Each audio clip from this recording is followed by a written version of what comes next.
This is the Kitchen Sink WP Podcast, episode 541. I program my home computer. We have a server crash, 404 error, page not found, links aren't working, system is crashing, system is crashing, system is crashing. Your old HTML website, barely alive. We have the technology. We have WordPress. A new website, better than it was before. Better, stronger, faster.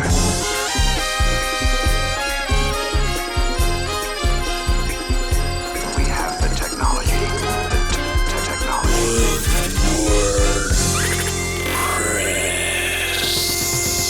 Why, hello everybody, this is Adam Silver, the host of the Kitchen Sink WP podcast. Thanks for being here. Let's get started. All right, upcoming events, two of them next week. We have WordCamp Canada 2024.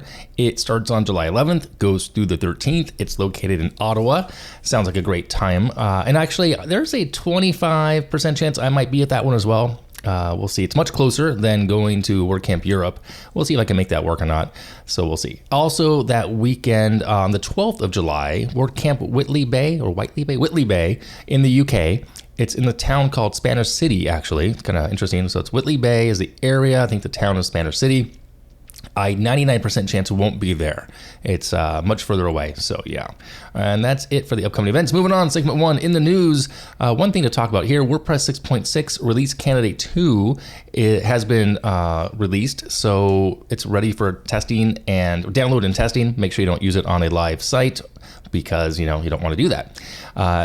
6.6 is still on track to be released on July 16th. So what's that? That's 8 days from when this episode drops. Yeah, it's kind of crazy. It's coming up fast. 6.6. All right. That's it in the news. Yeah, moving on. Segment 2, the meat potatoes of this week's episode. This week, I'm diving into the e-commerce area, sharing what some new people in the area might not really consider. It's what I call the multiverse of e-commerce. Okay. What do I mean by that? Well, as I was recently creating one of my own offers, the personalized Strava map, it dawned on me how crazy and convoluted e-commerce can be. And of course, I've been down this road before, but it's usually for other people, for clients. So I kind of wanted to share with you what my thoughts on it were, a high-ish level overview, and diving into it a little bit, a quick primer, if you will.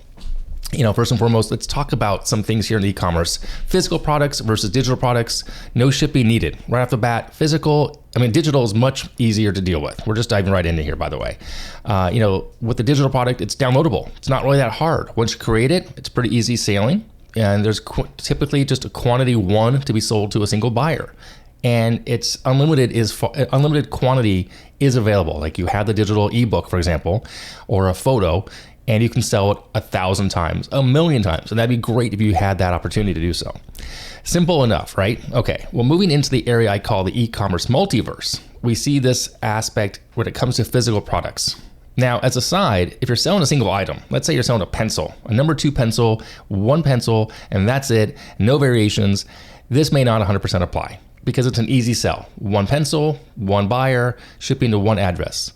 Okay, but once you add some variables to that, then you actually see the multiverse here and just how the spider web can expand and the path of delivering a product gets more convoluted. So first and foremost, physical products, we have product variations. Now the definition of a variation might be anything from color, size, even an aspect ratio of a picture or a print, right? So that does change things. It changes things in that aspect, but not in the delivery of a digital. If you're doing a physical product of a print, then you do change those things here as well. Examples of industries would be, of course, clothing, which includes hats, shoes, t-shirts, sweatshirts, etc. And, having those varieties is also the aspect of sizes, right? I said color and size, but extra large, large, small, medium, extra small, 3XL, 4XL, etc. So you have a lot of things to think about that as well. So moving on to the technical considerations, we have the issue of which platform makes the most sense to use and integrating with that platform, i.e. is it WooCommerce? Is it Shopify? Is it a print on demand like Printful or Printify? And then within that, what about the variations in SKU management and inventory tracking? If you're doing print on demand, you don't take an inventory, but can it be delivered in time? If you do take if you have your own inventory and you're using Woo or Shopify as a third-party service, who manages all that for you? And can you get the SKUs managed properly and track inventory as well? Okay. Additionally, the next level here would be design and user experience. It's very important to be clear and very intuitive on the product page itself. What are the best practices? Do you need swatches for color, drop downs? I'm a big fan of using mock-ups, like a mock-up generator for photos inside of a frame so people can see what it looks like on the wall or on a desk or a shelf. So designing things for the user experience is also really crucial here and adds to the layer of complexity in the product of e-commerce or in the category of e-commerce. Okay. Moving on, there's a couple more here. I think I have 3 more here, 2 or 3 more. Yeah. Pricing strategies. This is a big one. Setting different prices for different variations. Do you want to have any bundling going in or upsell strategies? And then do you want to do any discounting or promotions for the variations? If you bundle 2 or 3 things, do they get free shipping? How does that work? If you do a discount based on a discount coupon code, is it a flat rate? Is it a percentage? Do you exclude certain products that are on sale? So again, it opens up the can of worms, if you will, this multiverse of variations and variables that you really have to think about. Okay. And then lastly here is the marketing and SEO. And I'm not an expert here, but you do want to optimize the product pages in question for search engines. Okay. Using variations to enhance the marketing of campaigns. You also want to write compelling product descriptions for each variation, because having the same text across it makes sense in some areas. Yes, use the same text for a t-shirt, but if it's a specific style of jacket or hoodie or sweatshirt or hat, maybe you want to come up with a compelling product description for each one separately. I'm not sure, but that's something you want to think about. Okay, I want to share with you my case study of my Strava project. In my case, a handful of things presented themselves that I had to then plan out. First issue was, how do I deliver an 8x10 print?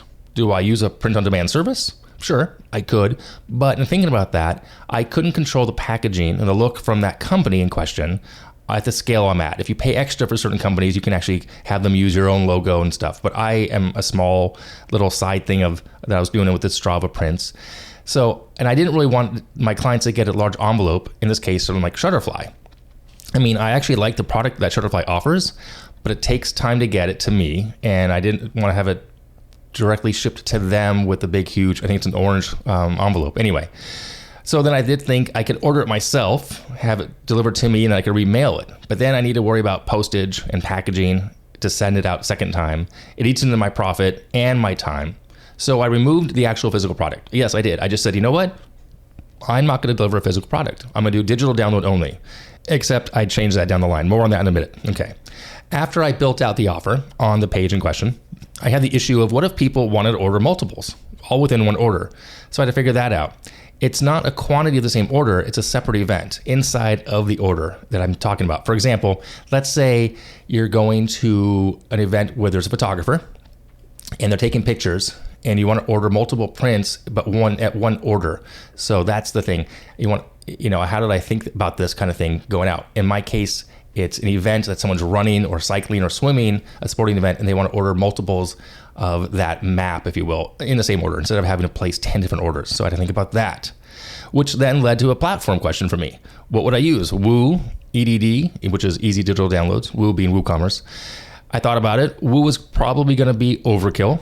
Easy Digital Downloads might have worked, but for some reason I decided to test and settled on Gravity Forms with plus Gravity Perks. Actually, I think I did 2 Gravity Perks in there to make that work. There's still a hiccup within part of that as far as trying to automate parts of this as well with the Gravity Perk and a nested form. I think I mentioned that as a tip until a week or two back. So anyway, once I did launch, and I want to get myself back over to the physical product here in a second. Once I did launch, I did have inquiries about a physical product. And I realized that it's an opportunity missed. If I don't offer it, I'm missing out on something. So I realized that in my past life, I used to be a photographer and I used to have a service actually that I still pay for. And I like their branding, I like their service and their product. So I went ahead and implemented this as well. Instead of giving the digital download via a Dropbox link, I'm using them to deliver.